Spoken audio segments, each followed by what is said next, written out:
Funded account എടുക്കുന്നത് എങ്ങനെയാണെന്ന് നമുക്കിന്ന് നോക്കാം. അപ്പോൾ ഞാൻ യൂസ് ചെയ്യുന്ന ഫണ്ടഡ് അക്കൗണ്ട് 5RS ആയതുകൊണ്ട് തന്നെ നമുക്ക് 5RS ഒന്ന് ചെക്ക് ചെയ്ത് വെക്കാം. ആദ്യം നമ്മൾ 5RS വെബ്സൈറ്റിലോട്ട് പോവുക. ഓപ്പൺ ചെയ്തിട്ട് ആ 3 ഡോട്ട് കണ്ടോ, ഡോട്ട് ക്ലിക്ക് ചെയ്ത് ക്ലയൻറ്റ് ഏരിയ പോവുക. ക്ലയൻറ്റ് ഏരിയ ചെന്നിട്ട് താഴോട്ട് വരുമ്പം 3 ചോയ്സ് കാണിക്കുക. Hyper growth, 5 stakes, boot camp. നമ്മളതിൽ ഹൈ സ്റ്റേക്സ് ആയിരിക്കും എടുക്കുന്നത്. 2 step challenge. High stakes select ചെയ്തു. സ്റ്റേക്സിൽ തന്നെ 5K 10K എല്ലാ ടൈപ്പ് അക്കൗണ്ടുകളുണ്ട്. ഇപ്പോൾ നമുക്ക് 5Kയുടെ അക്കൗണ്ട് എടുക്കുക. ഏകദേശം 3300 അടുത്ത് വരുന്നുണ്ട്. അപ്പോൾ 5K നമ്മൾ സെലക്ട് ചെയ്തു.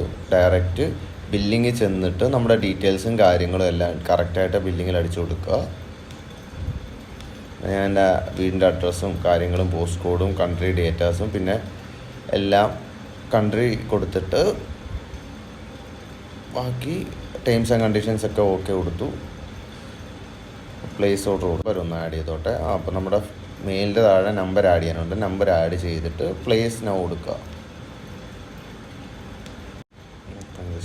ഓക്കെ. അപ്പോൾ അത് താഴോട്ട് വരുമ്പോൾ നമ്മുടെ പേയ്മെൻറ്റ് ഓപ്ഷൻസാണ്. നമുക്ക് സ്ട്രൈപ്പ് യൂസ് ചെയ്യാം, മിസ്സ കാർഡ് യൂസ് ചെയ്യാം, നോർമലായിട്ട് ചെക്കൗട്ട്, ആപ്പിൾ പേ അങ്ങനെയുള്ള കാര്യങ്ങൾ യൂസ് ചെയ്യാം.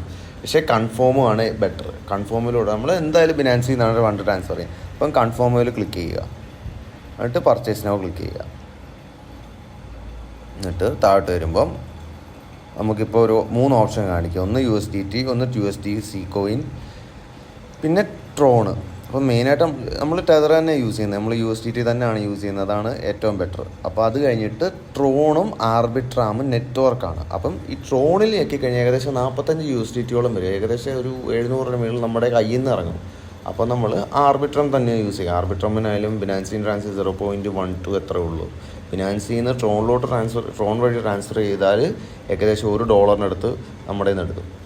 അപ്പോൾ ആർബിട്രം തന്നെ മസ്റ്റായിട്ട് യൂസ് ചെയ്യുക. എന്നിട്ട് നിങ്ങൾ പേയ്മെൻറ്റ് ചെയ്യാൻ പോകും. ഈ അഡ്രസ്സ് കോപ്പി ചെയ്ത് ബിനാൻസിൽ ചെന്ന് വിഡ്രോ കൊടുത്ത് സെൻഡ് വിയ ക്രിപ്റ്റോ കൊടുക്കുമ്പോൾ അഡ്രസ്സിൻ്റെ കൂടെ നെറ്റ്വർക്ക് ആർബിട്രം 1 തന്നെ മസ്റ്റായിട്ടാണ്. കാരണം ആർബിട്രം 1 അല്ല നെറ്റ്വർക്ക് നിങ്ങൾ യൂസ് ചെയ്യുന്നുണ്ടെങ്കിൽ നിങ്ങളുടെ പിന്നെ ഫണ്ട് മിസ്സാകത്തേ ഉള്ളൂ. ഇങ്ങോട്ട് പേയ്മെൻറ്റ് നടക്കില്ല. അപ്പം അഡ്രസ്സ് കറക്റ്റായിട്ട് കൊടുക്കുക.